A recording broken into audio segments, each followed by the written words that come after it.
के जज्बात की कदर करता हूं और मैं बिल्कुल वक्त नहीं है एक शेर के साथ इनको दावत देता हूं। जज्बे शौक़े शहादत को क्या पूछिए, जज्बे शौक़े शहादत को क्या पूछिए, अब हथेली पे हमने भी सर ले लिया और कत्ल होने से आखिर कहां तक डरे, कातिलों की मोहल्ले में घर ले लिया।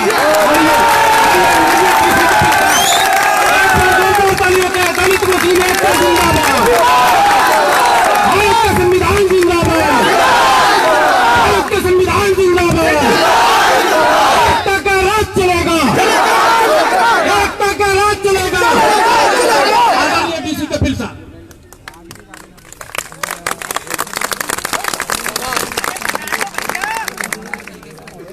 सभी आदर के योग्य साथियों को, बुजुर्गों को, माताओं को, बहनों को मेरा क्रांतिकारी जय भीम, अस्सलाम वालेकुम। भाई थोड़ा सा ध्यान दे दो प्लीज, बस समाप्ति की ओर है। देखिए बहुत देर से आप लोग आए हुए हैं, 2-3 चीजें हैं जो बहुत महत्वपूर्ण है, जो आपको तय करनी है। बैठ जाए सब लोग। देखिए पूरे मुल्क में आप देख रहे हैं कि किस तरीके से शांतिपूर्वक आंदोलन करने वाले लोगों के बीच में कुछ लोग षड्यंत्र के तहत अंदर घुस रहे हैं और अंदर घुस करके ईंटबाजी, पत्थरबाजी पुलिस के साथ करके ऐसा माहौल पैदा कर रहे हैं ताकि देश में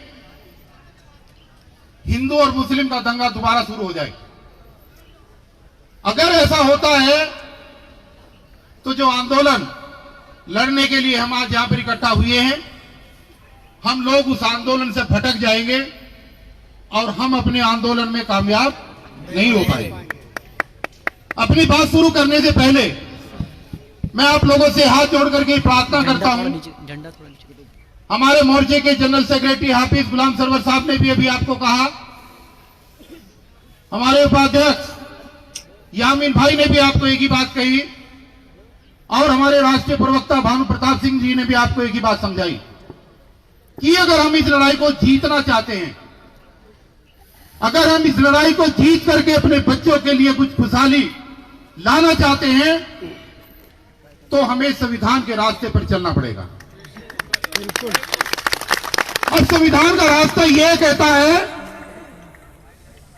कि आप जिस मोहल्ले से गुजरे वहां पर आपकी वजह से किसी को कोई परेशानी ना हो, आप जिस गली से गुजरे वहां पर आप कोई दिक्कत पैदा ना करें, आप बिना परमिशन लिए हुए कोई ऐसा आंदोलन ना करें ताकि हमारे बीच में से कुछ बच्चों को, कुछ युवाओं को पकड़ करके जेल में डाल दिया जाए और वहीं पर आंदोलन टूट जाता है।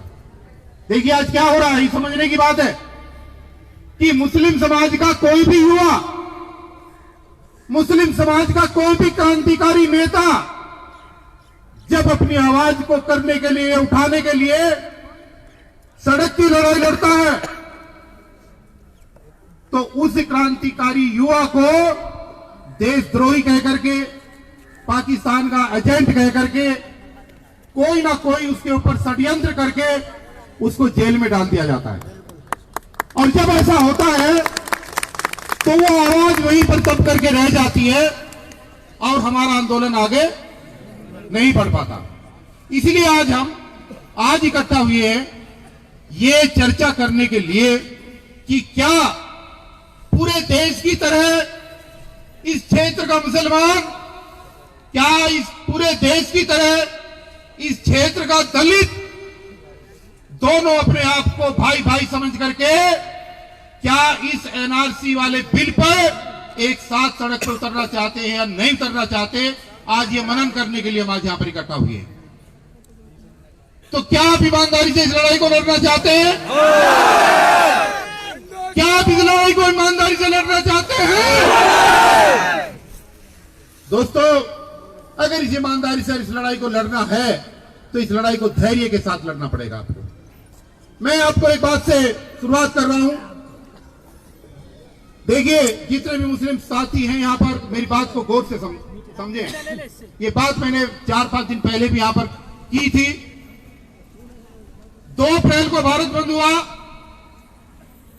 इस 56 इंची चौकीदार की सरकार ने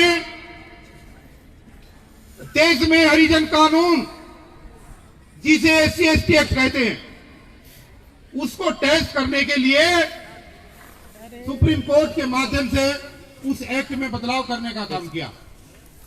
23 मार्च को कोई घटना आई है 2018 की। पूरे देश के युवा सड़कों पर उतरे और 2 अप्रैल को भारत बंद हुआ। बहुत सारे लोगों को पता है, जितने लोग मेरी आवाज सुन रहे हैं। 2 अप्रैल को भारत बंद हुआ था। और जब 2 अप्रैल को भारत बंद हुआ तो मेरे समाज के 13 युवाओं को RSS के गुंडों ने गोली से उड़ा दिया। देश के अलग अलग हिस्सों में, मध्य प्रदेश में, राजस्थान में, उत्तर प्रदेश में हमारे 13 जाटो समाज के युवाओं को इस RSS ने गोली से भून दिया। मगर फिर भी हम पीछे नहीं हटे।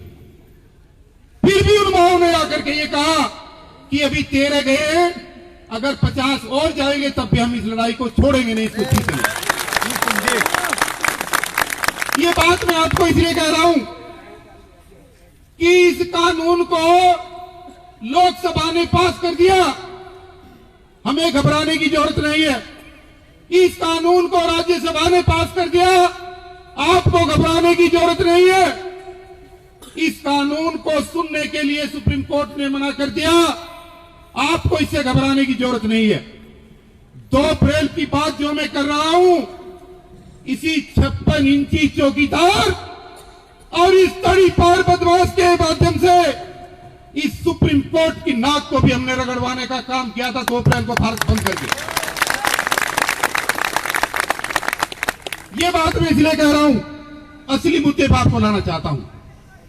2014 से लेकर के अभी तक मुस्लिम समाज के 300 युवाओं को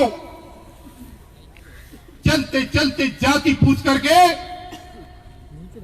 ट्रेन के अंदर बैठे हुए लोगों से दाढ़ी पकड़ करके उनकी पहचान करके हमारे 300 युवाओं को कत्ल कर दिया गया है मॉब लिंचिंग के नाम पर।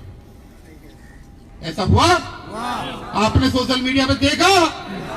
आपने ये भी देखा होगा कि जिन लोगों ने इस देश के अंदर मॉब लिंचिंग की, मॉब लिंचिंग करके हमारे बच्चों को कत्ल करने वाले लोगों को RSS के लोगों ने और इस भारत सरकार के मंत्रियों ने जाकर के उनको मालाएं पहनाई कि आपने बहुत बढ़िया काम किया।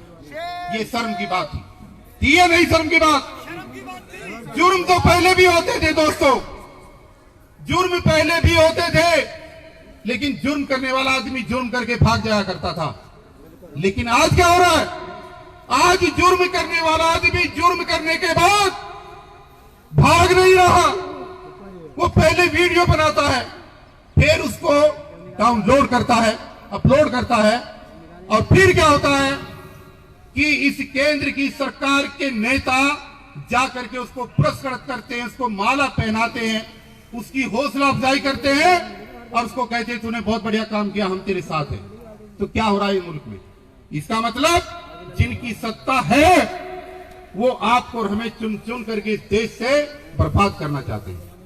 ये बात मैंने इसलिए कही कि मित्रों, मरे वो 13 बच्चे भी थे जो 2 अप्रैल के आंदोलन को भारत बंद करते हुए मरे थे, और मरे शहीद हुए थे, और मरे वो लोग भी हैं जो 300 मॉब लॉन्चिंग में मरे हैं, वो भी हमारे बच्चे थे। लेकिन 13 बच्चों के शहीद होने के बाद इस देश की सरकार झुकी, इस देश का सर्वोच्च न्यायालय झुका और हमने कानून को बदलवाया। लेकिन जिन 300 बच्चों को हमारे सरेआम कत्ल कर दिया गया, हम चुपचाप घर में बैठ करके तमाशा देखते रहे। मेरे कहने का अर्थ यह है कि इतने बच्चे हमारे न मरते, हमारे 300 बच्चों की बलिदानी ना हुई होती अगर हम 3 तलाक के मुद्दे के समय पे और हम राम मंदिर के बनने के मुद्दे के समय पे अगर समय पे जा गए होते और हमने पलितानी समय पे देनी शुरू कर दी होती तो हमारे 300 बच्चों की जाने ना जाती, नहीं जाती ना। और मैं याद कराना चाहता हूं इस पूरे सभी जितने लोग मेरी बात सुन रहे हैं कि आपने एक गलती, आप लोगों ने गलती 10 अगस्त 1950 को की थी, हमारे बुजुर्गों ने की थी। मुस्लिम समाज के उधर देखने की जरूरत नहीं है, हम इधर उधर देखते हैं इसलिए भटक जाते हैं। 10 अगस्त 1950 को हमारे बुजुर्गों ने गलती की थी कि जब उस समय के तत्कालीन प्रधानमंत्री जवाहरलाल नेहरू ने बाबा साहब के दिए हुए मुस्लिमों को आरक्षण पर संविधान का एक ऑर्डर निकाल करके आपके आरक्षण पर मजहबी पाबंदी लगा करके एक बैन लगा दिया था। बहुत सारे लोगों को पता होगा जो पढ़े लिखे लोग। और जब ये हुआ, ये आपके लिए ही नहीं हुआ था, ये उस समय सिखों के लिए, बौद्धों के लिए, ईसाइयों के लिए और मुस्लिमों के लिए हुआ था। आज ये जानना जरूरी है कि धारा 341 के ऊपर ये लगी गई पाबंदी में 10 अगस्त 1950 को और उसके बाद जो जो जाति हाथ में तलवार लेकर के बाहर रोड पर आती गई, सबसे पहले सिख बाहर आए और 1956 में उनके आरक्षण को बहाल कर दिया गया। उसके बाद में बौद्ध आए तो 1990 में उनको भी बहाल कर दिया गया। लेकिन मुस्लिम समाज को 1950 से लेकर के आज तक बाबा साहब के दिए हुए संविधान के अंदर आपको जो आरक्षण बाबा साहब दे करके गए थे, किसी भी सरकार ने आपके आरक्षण को आपको बहाल नहीं किया, क्योंकि आप सड़क पर नहीं उतरे। आप सड़क पर नहीं उतरे।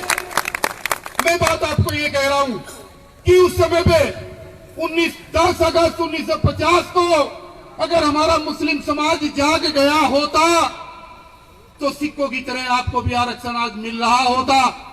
और आपको अगर आज आरक्षण मिल रहा होता तो देश के दलितों की तरह आज आपके बच्चे रोड पर रिक्शा चला रहे नहीं होते, आज लोहा कूटने वाले नहीं होते, बल्कि वो जज, कलेक्टर, IAS, IPS वो सब बने होते, डॉक्टर, इंजीनियर बने होते। लेकिन हमने गलती की। हम लोगों ने 10 अगस्त 1950 को गलती की।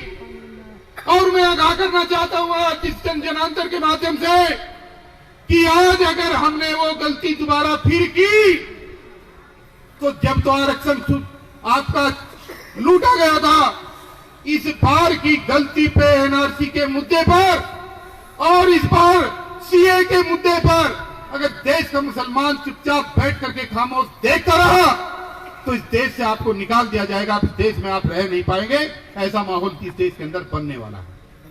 इसलिए समय रहते हुए आप लोगों को चौकन्ना रहना है, आप लोगों को एक साथ मिलकर के चलना है। लोग कहते हैं कि मुझे ये लड़ाई लड़ने की क्या जरूरत थी। देखिए, ये प्रोग्राम दलित मुस्लिम यूनाइटेड मोर्चे के प्लेटफॉर्म से हो रहा है और ये मोर्चा देश के अलग अलग कोनों में अलग अलग समय पे जनजागरण करता रहा है। ये लड़ाई दलितों को क्यों लड़नी पड़ी, टीसी कपिल लड़ाई को क्यों लड़ रहा है? क्योंकि मैं ही नहीं लड़ रहा हूं, भाई चंद्रशेखर भी आज दिल्ली के अंदर लड़ रहा था, मैं भी लड़ रहा हूं, है या नहीं है? बहन कुमारी मायावती भी अपने माध्यम से लड़ रही है, इसके अंदर मेश्राम जी भी लड़ रहे हैं। पूरा देश का दलित समाज आपके साथ खड़ा है। जिन जिन लोगों को शर्म लिहाज है वो सब लोग आज सड़क पे लड़ करके देश के मुस्लिमों की लड़ाई को नहीं, इस लड़ाई को अपनी लड़ाई मान करके लड़ाई लड़ रहे हैं। इसलिए पूरे देश के जो लोग मेरी आवाज सुन रहे हैं, इस मंच की आवाज पूरे मुल्क के अंदर आज वीडियो के माध्यम से जाएगी। मैं अपने दलित भाइयों से एक अपील करना चाहता हूं इस मंच के माध्यम से कि इस देश के अंदर एक जमाना ऐसा था कि मुसलमानों का तो राज हुआ करता था, लेकिन दलितों के पास खाने के लिए रोटी नहीं थी, पहनने के लिए कपड़े भी नहीं थे और उनके पास पीने के लिए तालाब का पानी भी नहीं था।